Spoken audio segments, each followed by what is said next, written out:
All right, so we have a lot to get to, so I'm going to go ahead and kick us off. Hello, everybody, and welcome back to TMR's Master Advisor series. Today, September 8th. This is Master Advisor episode number 58. We have a really great session planned today. We're going to be talking about 9 essential tools that all travel advisors, regardless of affiliation or even career stage, can use to succeed as entrepreneurs. So we have a lot to get to in a limited amount of time, but I do want to make some announcements first. As always, you can switch into speaker view. That's going to be the best way to watch today's episode. And as always, the chat on the bottom right is going to be open, and we're going to grab some questions and comments as we go along here today. We're going to be running through today's content fairly quickly because we do have a lot to get to. So if we may not be able to grab all the questions from the chat like we usually do, but I promise anything relevant, anything that I think is going to be important, I'm going to do my best to grab. And then if you do have any questions, you can reach out to me after the fact, and hopefully I'll be able to get you some answers. I also want to announce to everyone on the call that we'll be back here in 2 weeks from today for a session on selling exclusively adult vacations. So marketing and selling travel to clients looking for adult-centric experience. It's something we haven't done before. Like I mentioned, we've done about 60 of these, so we're excited for a new topic. Please come back and join us for that. We're going to get the link to register out to all attendees via email later today. And so please keep an eye out, and please, I hope to see you back here in a couple of weeks. I also want to thank everyone who came out for our last session on Instagram Reels with Melissa Mackey.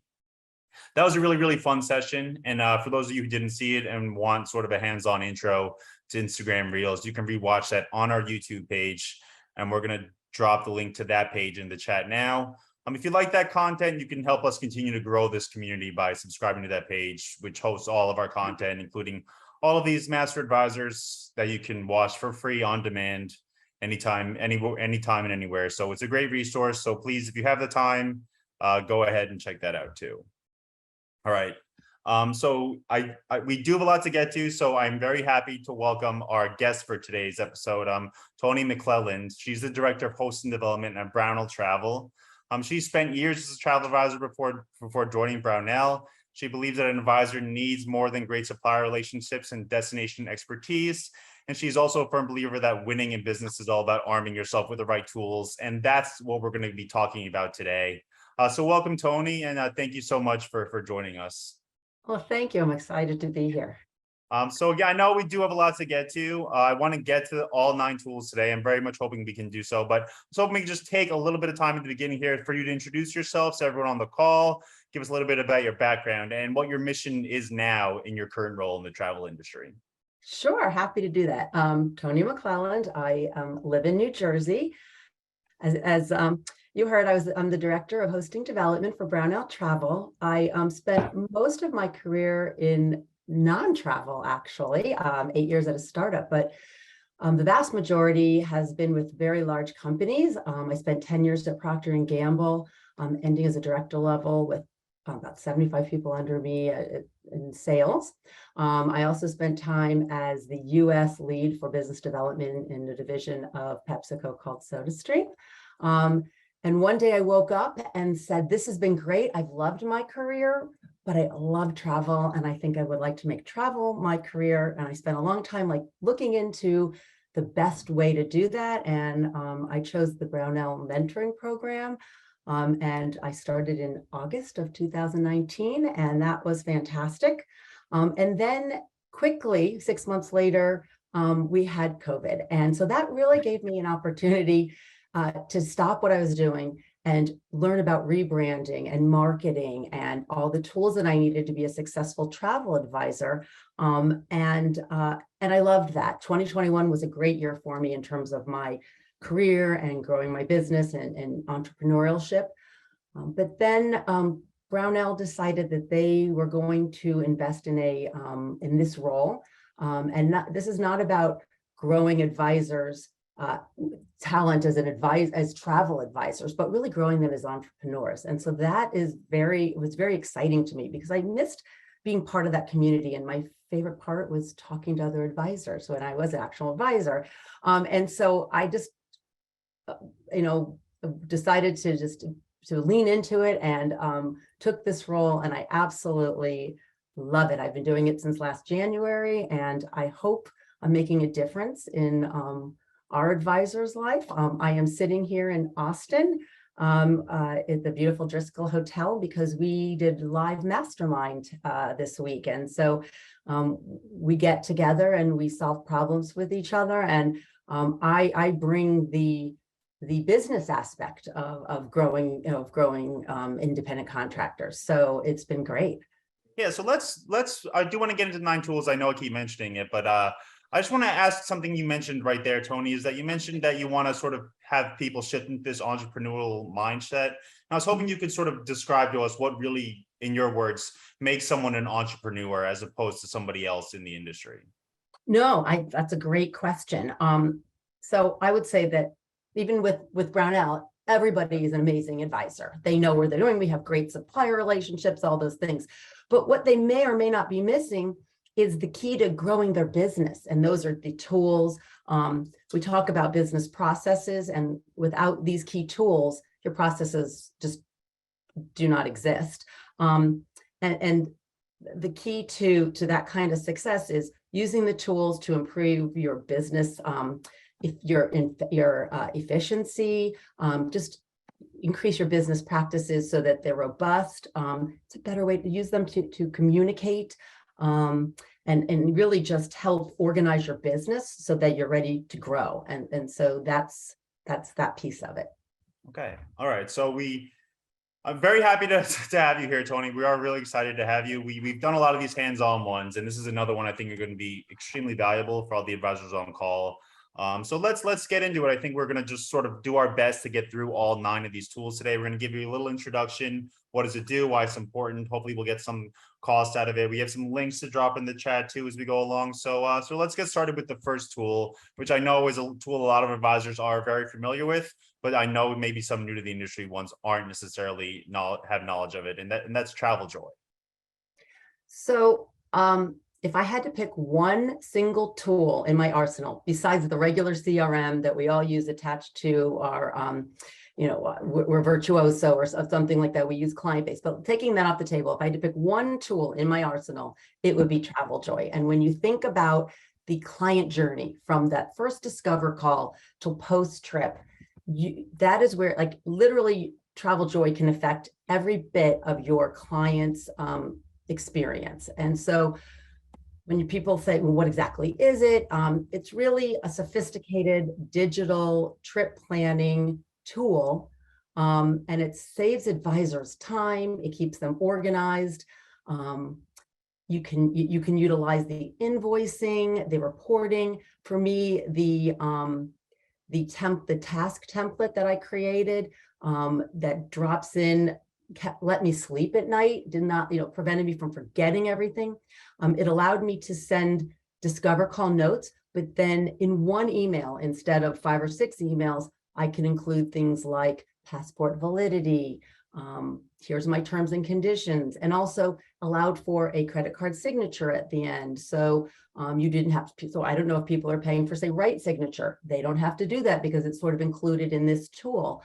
And the forms, the email templates, just speed things along, help with communication, and really help you get your secure credit card details and signatures. So for me, it's the very, very important tool. And it can be used as a CRM. I mean, some people might think, well, they use Salesforce or HubSpot, but if you're trying to keep everything in one place, Travel Joy can do all of that.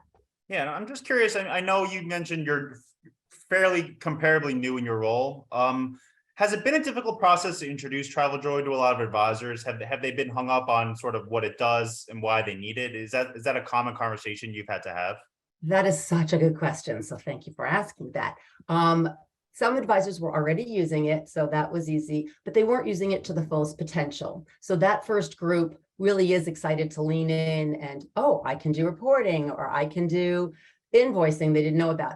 The second group are often people who feel that they need organization, but they don't know how to get that. And so they're so open to learning, and they're always excited. And so I think how we've gotten it to like light it on fire at Brownell is just people talking. Oh, I had a session with Tony. I took the training Tony offered on it. And then we had a one-on-one session afterwards, and I'm using it and my life is better. And the task list lets me sleep at night. So there's all those pieces. And I think that's just the whole, how I communicated, but also how everyone's talking about it. So I think it's become easier conversation because everybody's talking about it. And, if you don't use it, we do have other options, but for me, it's the one, especially, it has all the components you need to run your business. Yeah, and I know we have a lot of comments in the chat already, and I know there's other options for you Sure. mentioned. There's other things that compare to Travel Joy. We have a comment about it not being available in Canada right now, and I'm not sure, but if it's, again, we see a lot of sort of people in the chat having other experiences with other programs that are similar to Travel Joy. I do want to say that I often will write to Alan from Travel Joy and say, hey, I need you to be able to, recently we did this, share my reports so that my pre-made templates, and he did that. And recently I also said, hey, I can't put pictures of like we can do passport pictures, but I don't have a place to add your driver's license. I got to respond, oh, we're going to add that. That's a great idea. So they are open. So if you do send them emails, I do think they will listen, and I'm sure they're working on Canada.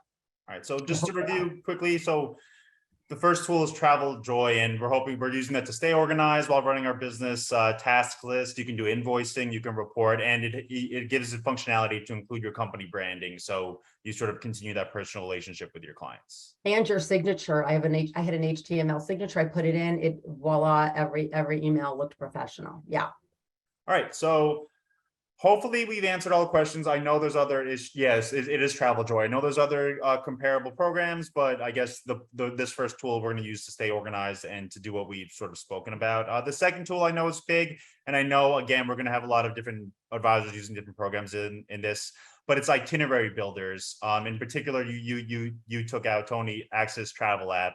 Why are Itinerary Builders going to be important for travel advisors? I know that seems like maybe a dumb question, but just for maybe the advisors who aren't using them yet, why should they be aware of these kind of tools? It's definitely not a dumb question. So they simplify itinerary creation. They deliver beautiful content in an interactive way. They reduce time needed to share itineraries back and forth with clients. You can attach your final documents. You can attach travel insurance documents. It's free for clients to use. It's a simple app that they download, and they can view the itineraries and the information through the app. They can download it. They can print it as a PDF. There's a lot of ways for them to get what they need. It not only contains all the details of a trip, but it also, like, travel destination guides can be added, or what to pack, restaurant suggestions, local attractions, and I cannot stress the importance of this, your on-site contact information, so that when they are in another country, the boots on the ground can be contacted and they're not calling you at 2 a.m. in the morning.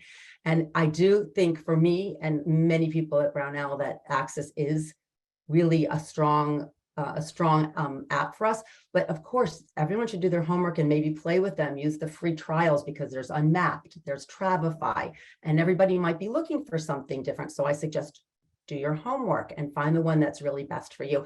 I am not getting paid by anybody to talk about any of these. So, I don't have, it's not that I'm saying I have a favorite, because that's what I liked to use after I did my homework.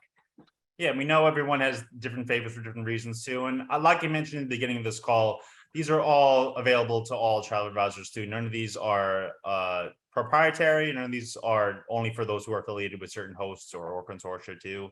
So Access is going to be your itinerary builder. Like you mentioned, Tony, it's a great way to communicate with clients prior to the trip, and then it's something that they'll be able to use during their trip too. So it sort of serves dual purposes, and it gives, like you mentioned, which I know you emphasize, the local context the local contact information that you can load into the app will save you some headaches when they're on the trip.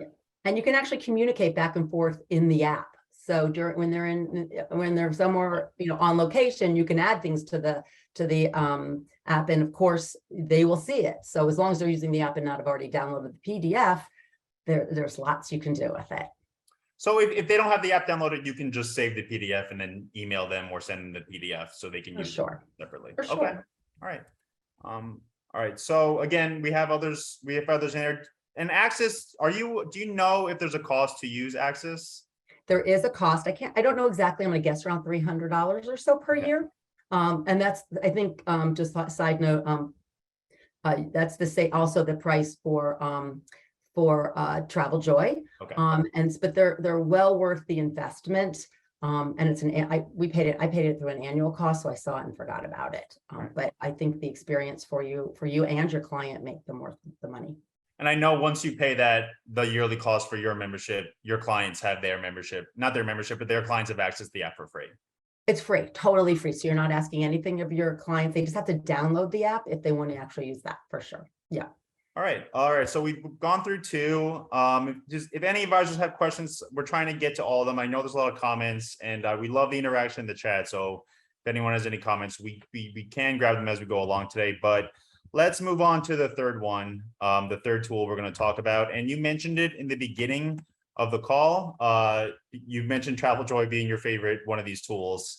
But you also mentioned a CRM is incredibly important. And I know that's something that's going to be familiar for a lot of advisors to hear. But can you talk to us a little bit about a CRM? And I know you mentioned client base as being the one sort of big gain to your favor. Well, it's not my favorite. It's just we're virtuoso, and that they're attached to a consortia, and that's the one they use. So I think of CRM as two different things. So personally, my client relationship management tool is the one that I relate to my clients, and how I communicate with them, talk to, whatever, and how I keep track of them, etc. And that could be done through Travel Joy, that could be done through HubSpot, that can be done through, so many different Salesforce.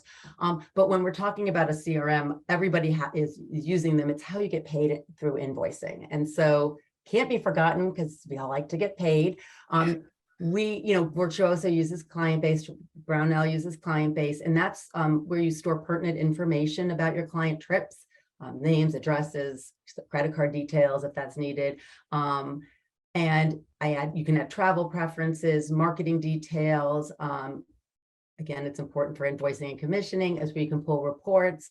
And so that is, you may not have a choice on that piece, but you do not have a choice about using it because that's how things are invoiced. So if you're an independent contractor with a host agency, you will be using some kind of CRM to be invoicing. Okay. And I know a lot of advisors are familiar with it. Again, I'm curious, Tony, I mean, when you're introducing, is the CRM something for difficult for new advisors to pick up or to get used to using?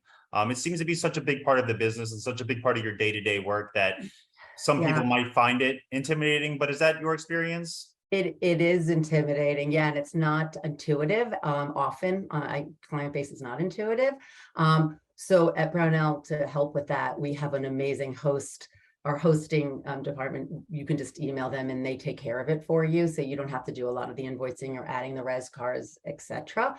But I do think if it is something that you do, just practice over time. It's kind of like Sabre bookings. You eventually clicks in your head, but I would be lying if I said that client base is just intuitive and easy. So, okay.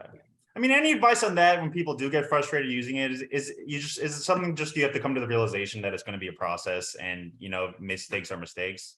I'm going to say that if you have a host agency that will do it for you, or you can send it to do that, because I think your time should be spent on growing your business, and that's not growing your business. However, if it's not something that your host agency offers, then I would create myself a one-pager on click, click, click here, do this. And I think that will make your life easier. I'm a huge believer in one-pagers, and I attach them to, I put them in Word doc and I put them on my computer desktop. And so when I know I have to go into something, I will pull it out and I will follow the instructions to a T. And even writing those one-pagers helps you remember. So that would be my suggestion. All right, so we've been through 3, we have 6 more to go. I'm going to grab Tamara's question in the chat, but we do have about 5 minutes for each of the next 6 tools. I saw one question about having a list of what we're talking about today. I promise we'll get that hosted on TMR. We'll also host this video on TMR too if you do want to rewatch it and pause it and take notes and things like that. So you'll be able to rewatch it on demand. whenever you want. But Tamara asks specifically about Travel Joy, Tony. And again, this might be too specific, but I'm gonna ask the question anyway. She says for Travel Joy, she's most interested in it for gathering client private info and credit cards. Yes. She's heard that it's best, and she says, how about the ease of taking a proposal and turning it into an itinerary without recreating it? It's a fantastic question.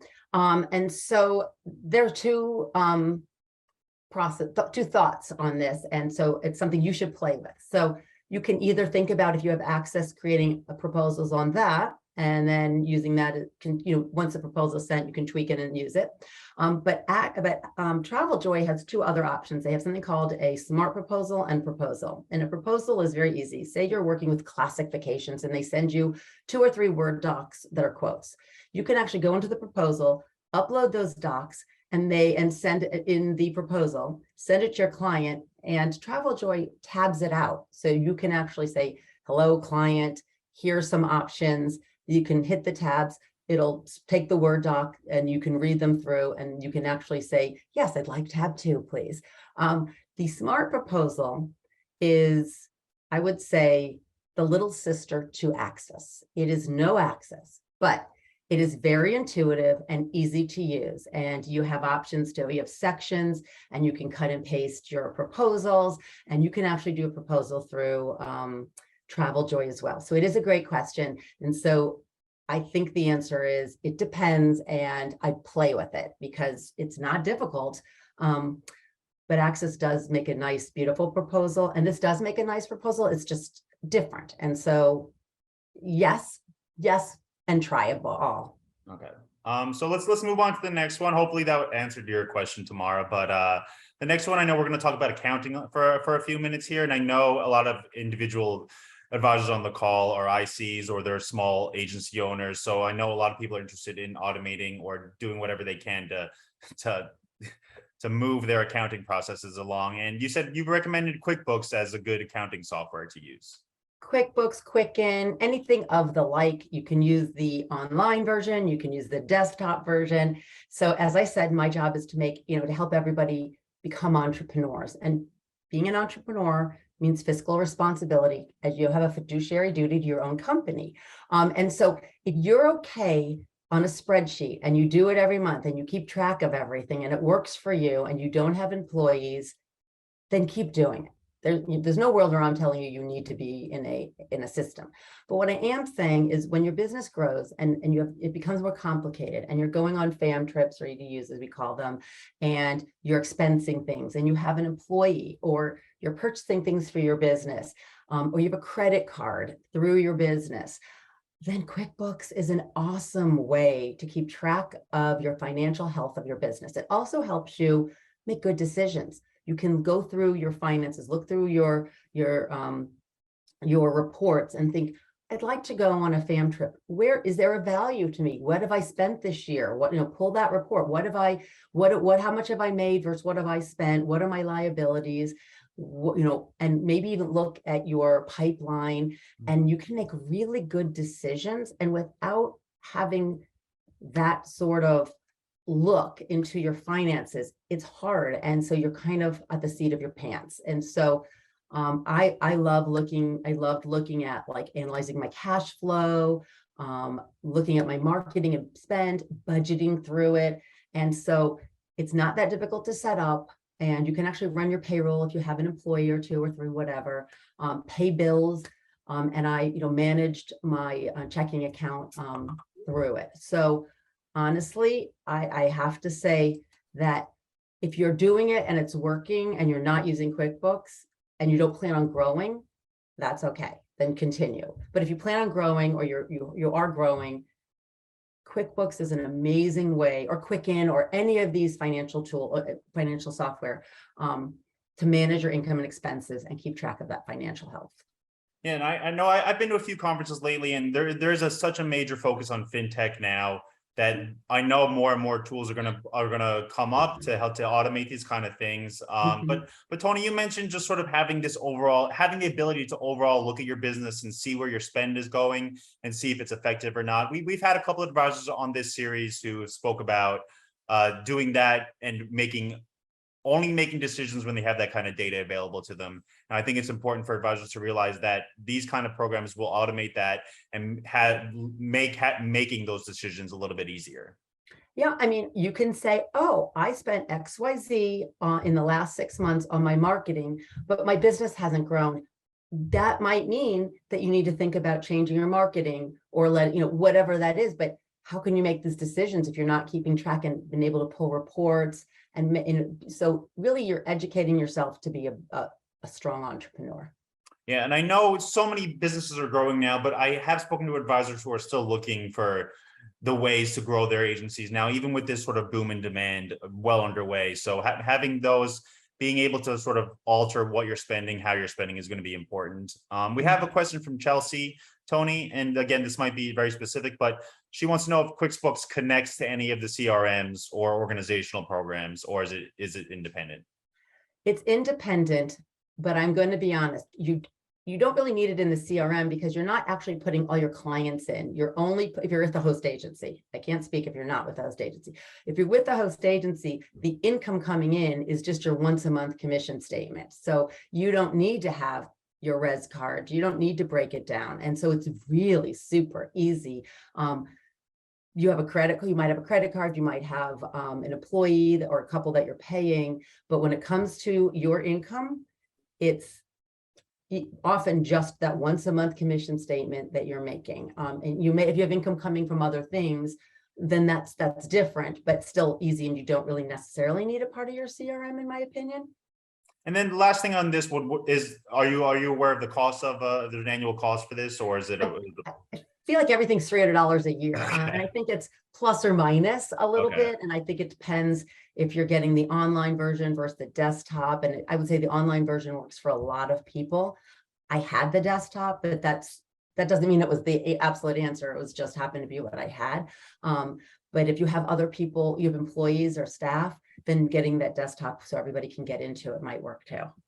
Yeah, and like you said, I know a lot of these programs have free trials that you can try out for a little bit of time to decide if you want to make the investment. Yeah, I would say with QuickBooks, the trial is going to be more with pulling it, kind of playing with it and taking maybe an online, like YouTube class. With the other ones, you can actually go in and try things.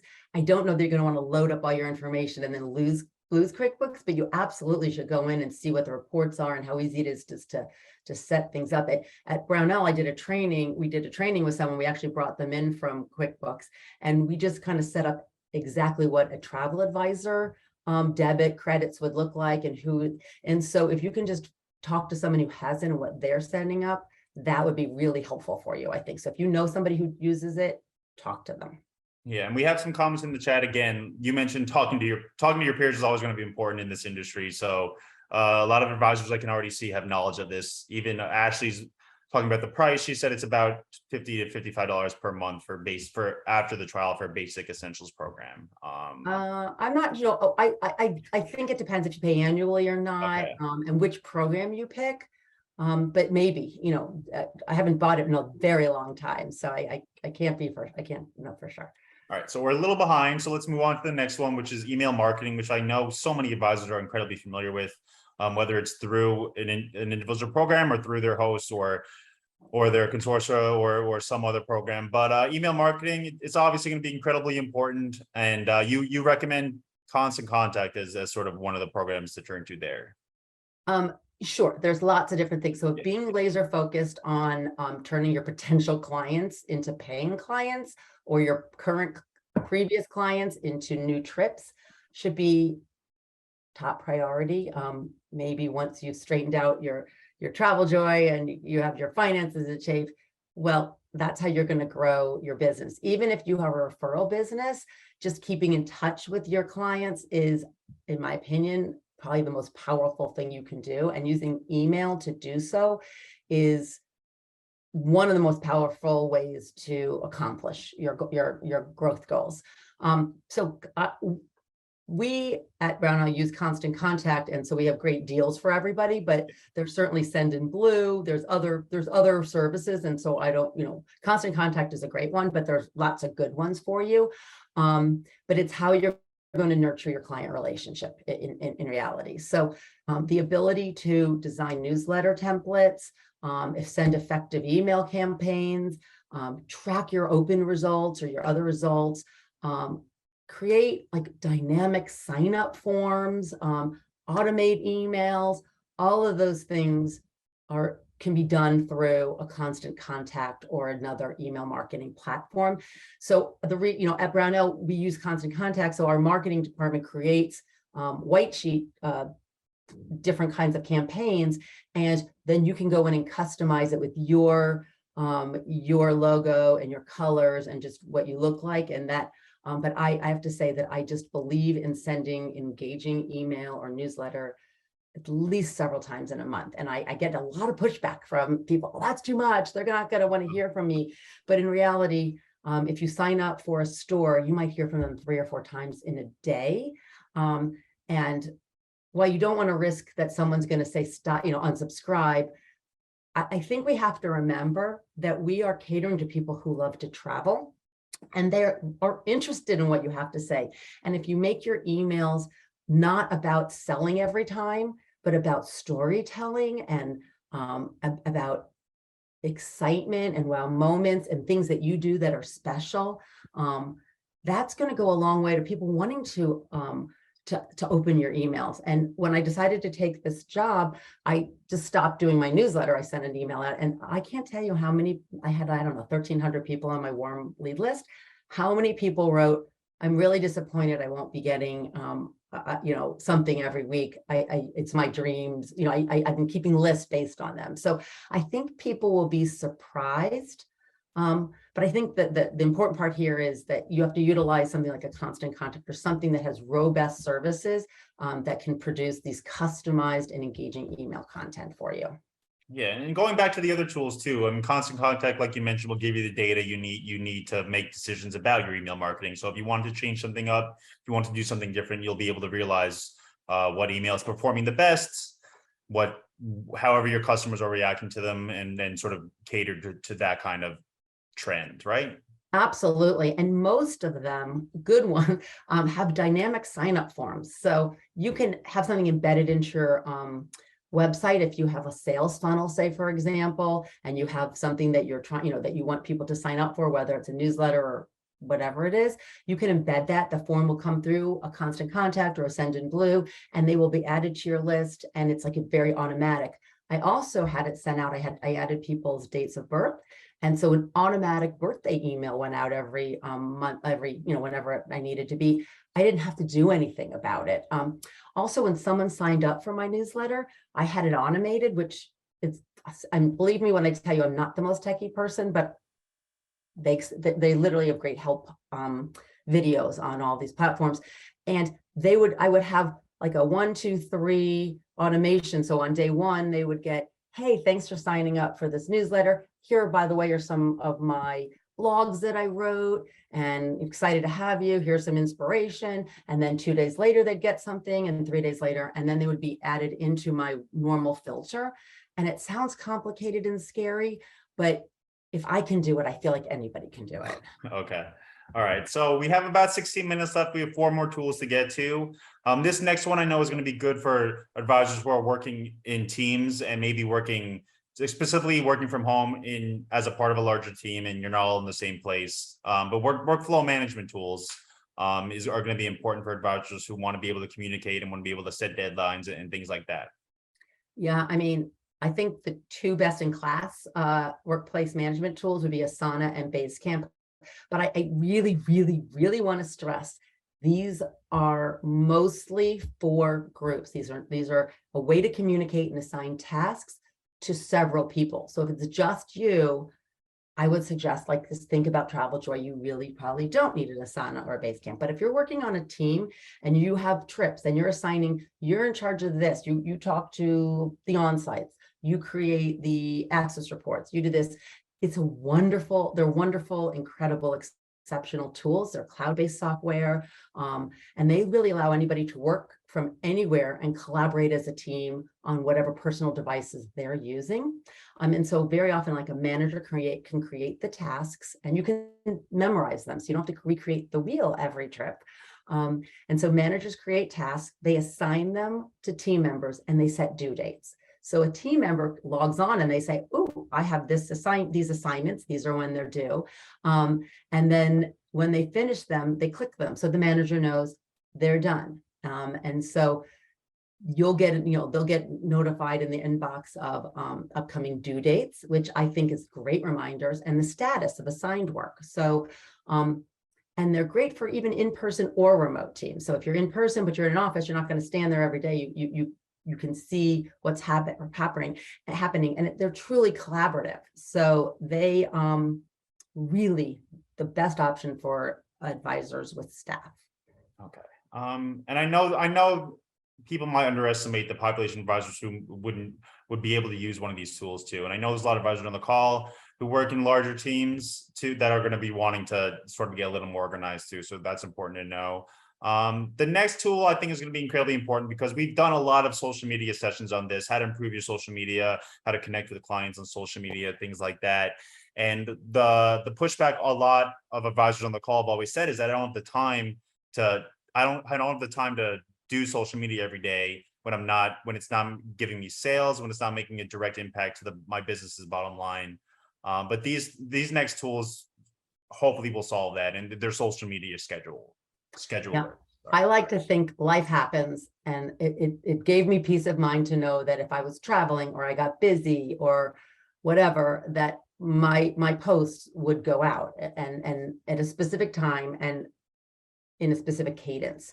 And so there are schedulers such as Hootsuite or Sensible. I mean, there's so many different ones, and depending on the platform you use, they're great. They save time. But what I loved about them is I could look at a week, a month, whatever it is I wanted to look at, and think about what does my marketing plan look like. So I would take that marketing plan and make it come to life through social media posts and schedule them through a Hootsuite or Sensible. I use Hootsuite, but there's no rules here. And so that saves you so much time. And what I also love is that it will send them out across all platforms. So if you pick something that's robust, so that I absolutely loved. And they have analytic features. So it gives you like the in-depth view of like, what is your social media strategy? Like, what's happening with that strategy? And are you doing it effectively? Is it what you had in mind? And so they're just super powerful tools. They save you time and give you great information. Yeah, and I see. So Tom, I know somebody asked about having all the names of these tools, and Tom's dropping links to what we're talking about in the chat now if you want to go check them out. But Tony, is there, playing devil's advocate on the scheduling tool, I mean, is there ever a danger of getting disconnected from your actual social media from what the interactions that are happening on those individual pages when you're using a scheduling tool like a Hootsuite or a Sendible? Just because you're using Hootsuite doesn't mean you're not going to do a story off the cuff or, oh, I'm here, I'm going to start something. So the answer is, if you're engaged with your audience, then you'll have that communication. That just when you post something, you still want to keep engaged, and if people are responding to something you posted through the scheduler, you still will have interaction. And you may off the cuff throw something out there. It just means that you will have a robust, well thought out media strategy, and you will have it, a game plan for it and a way to execute it without stress, and with, it's going to be well thought out and executed. So the answer is, you still have to go back into your social media. You still have to see what's working. And it's a great way to gauge, hey, I've been posting these sort of what I thought was engaging, and I can see that they're not that engaging. There's not many likes on these kind of posts. So you can go back in and change your scheduler too, and tweak things. It gives you that opportunity. Yeah, that's interesting. And I mean, I know each individual advisor and agency owner are going to have different takes and different ways of doing business. But we have a couple minutes. Do you have any suggestions about social media from the advisors you speak to, particularly the ones who are doing the best, for ways to improve your social media engagement when you're interacting with clients? Sure. So I think every social media has its own personality. And so for me, I really grew my business using LinkedIn. I came from big, huge companies, and I started with 3,000 connections and followers. I ended with well over 10,000 connections and followers. But what I put on my LinkedIn was not the same thing that I put on my Instagram. That was not the same thing that I put in Facebook. And so I think you need to be very cognizant of who you're talking to and the message you're trying to relay for each social media that you're using. So LinkedIn was very professional. I very rarely even talked about my family. Instagram, I had wacky photos and I would like, they were silly, and I was in a lot of them. And then Facebook was much more personal. But I think also you're not always selling, you're sharing information, you're giving, you're becoming the expert in the field. And so when you're thinking about this, maybe 1 out of 5 might be selling something. But a lot of it is just storytelling, and you can talk about what you do that's special, but not sound like you're selling them on yourself. Just, hey, I have, I want you to know, sent somebody to this amazing place. Did you know they have this? I just want to tell you, I'm not selling it to you, just sharing really valuable information. Yeah, and like you mentioned the same thing with email marketing too. Storytelling seems to be incredibly effective as opposed to thinking about whatever marketing you're sending out, whether it's social media or email, as a straight sales pitch. Yeah, we just came from Virtuoso Travel Week. And so when I was an advisor, I would meet with the different suppliers, and I would always, instead of, I don't want to hear about anything I can Google, like, don't tell me the size of the rooms, or tell me about a story. Tell me about that your bartender won an award and this is a crazy drink. So when you go, you have to get this drink because it's famous. Those are the things that make you special, not, oh, you're gonna have 900 square feet bedroom or whatever. That's or state where that's not helpful. Yeah. All right. So we're doing well on time. We have about 8 minutes left, and then we'll take some more questions at the end, but we have 2 more tools to get to. And the first one, again, it goes back to having this sort of analytical thinking, and it's simply a web analytics app, Google Analytics, which is sort of the primary tool you suggested. Yeah. So Google Analytics is just a free website analytic application that like literally helps you track and analyze your site traffic. And I wrote a blog recently, and I think I put in something like, and when I'm talking about web analytics and you hear Charlie Brown's teacher going, wah, wah, wah, I get it. It's a little complicated. And even when you can break down what it is, you don't know how to apply the things you learn sometimes. So that data is intimidating, and I absolutely understand that. And so there's a lot to be gained about looking at your web analytics. You cannot ignore this data. Is your website even working? Is there SEO involved? Are people even tracking to your website? What is working? What blogs have hit the spot and bringing people to you? And where do I want to focus in my career? What destinations, what specialties? And if I'm not doing that through my website, you're missing a huge opportunity. So I'm going to say, if you're willing to go out and you're willing to learn about it, there's YouTube videos galore. But if you're not, I don't think it could be ignored. And so I would say that there's professionals out there that you could hire probably for not that much money that will help you understand your web analytics, set you up for web analytics, and maybe even tweak your site sometimes based on what what's the results of that analytic. Yeah, and I know, so it'll give you information on users, on page views, but also give you information on when those people are coming to your website, which is going to be important data too, correct? Yeah, like if they're coming, if you have a lot of New Yorkers or a lot of East Coasters and you're posting at a certain time, you're going to see good results. But if your clients are from the West Coast and you're too early on your post, you're going to see that, and so you'll know, is my blog bringing people to other pages? And my other favorite analytic is how long are people staying on your pages and if they're going to other pages. So great, you can get them to your website, but are they staying on your website, and have they examined other pages in your website, or did they go look around for about 2 seconds and skedaddle? Like those are really important things. Your website is your brand. I mean, it represents you and everything you want to tell future clients, potential clients, or current clients. So I think your website, you have to think of it as a living site, and it has to constantly be able to evolve, and you'll be able to know how to evolve it through your web analytics. Yeah. So we only have one more, but I just want to ask you a quick question, because a lot of these tools we've spoke about analytics being so important. I mean, is there anything you want to mention there? Because this last tool isn't necessarily in that in that category. But I mean, how important are having these analytics, having this data for entrepreneurs in general to make business decisions that are going to help them succeed the best they can? Absolutely. So when you're looking at your reports, and so I don't know, we send out reports and we give all information, how you're doing, where you're going, who your best clients are, thinking about those kind of reports. What suppliers do you use the most? It might surprise you. So even that kind of analytics of looking at your client list and say, oh my gosh, I sold 50 trips in the last how many months, but 40 of them, I hardly made any money and spent this much time on them. And these 20, you know what, I'm going to cut these people out. I'm going to go after the top 20. Web analytics. I have only my one blog that mentioned a seaborne cruise did so much better than my blog about Iceland. Where did I go wrong? What keyword was I missing? A little date, a little information. Looking at your commission statements. You know, I'm really busy these 4 months. Why don't I try to, market a little bit more during these months? I don't need to market when I'm busy, but I need to market when I'm not busy.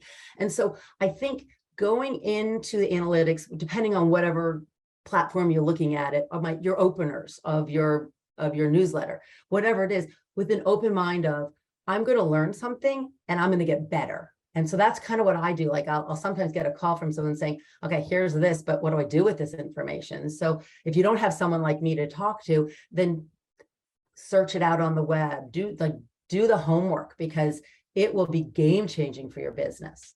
Yeah, we had a terrific advisor on a few months ago and speaking about who came from this world of startups. And she was speaking about she only makes decisions when she has that data in front of her, which I know is maybe a new school kind of thinking, but it's good. All this stuff is going to be incredibly important for succeeding, especially for succeeding on an online business, which I know a lot of people are continuing to shift to. So we have one last tool, and this is one we have spoke about this a little bit, I think maybe in 2020 or early 21. So it's going to be nice to have a refresher and nice to introduce this tool to people who weren't on that call. But that's an easy sort of graphic design platform, and you mentioned Canva as a good way to sort of dive into this. Yeah, Canva is one of my most favorite things to do and play with. Sometimes I will make things still to this day, and I don't have anything to create. I send cards to my family with it. I love it. It's so fun to use. You obviously will really want to make it. You'll put your brand, all your brand equity into it, onto your whatever you're designing, your logos, your colors. You can do anything you want, but really it simplifies the process of digital design. I mean, that's what it is.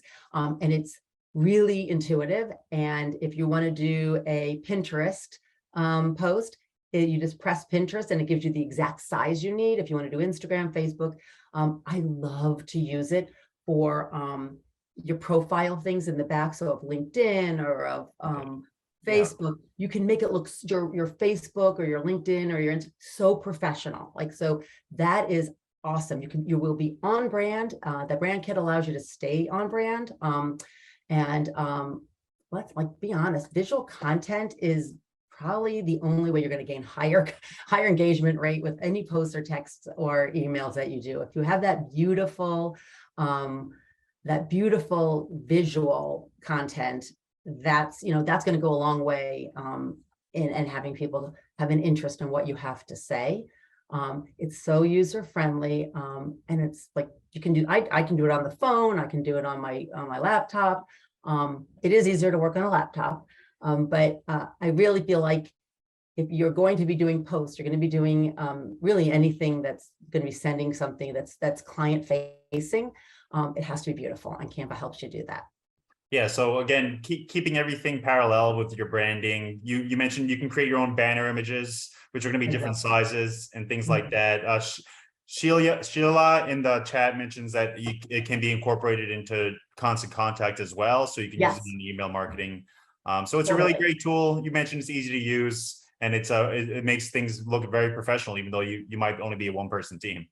Yeah, and there's some amazing YouTube videos on like secrets of Canva that it's really easy to use, but also there's some real, you can animate, it's just super great. Yeah. All right. So that was, I believe that was all 9. I'm pretty sure it was all 9. Hopefully everyone got an introduction to each one of these tools, and we have Tom again in the chat sort of dropping a link to any of these tools if you want to use them. I'm going to do my best to round these all up and get something written out at an article website for Travel Market Report so everyone can access that too. And once again, this will be available on demand on our YouTube page later today. But Tony, thanks. I know we ran through things pretty quickly, but thank you so much for your time. If you have anything else to add, you can go ahead, but I just want to thank you for sort of lending us your expertise for this hour today. No, thank you for inviting me. This is super fun. And thank you for everybody with their good questions. I'm happy to answer them. And I really just want everyone to have success. And I think the way to do that is through processes, and the way to get your processes in line is to use the right tools. All right, so we're going to be back, like I mentioned, in 2 weeks, hopefully to see you there. Otherwise, I hope everyone has a great rest of your week, and hope to see you all back here soon. So thanks again, Tony. Thanks to all of our guests, and I'll see everyone hopefully in 2 weeks. Thank you. Thank you.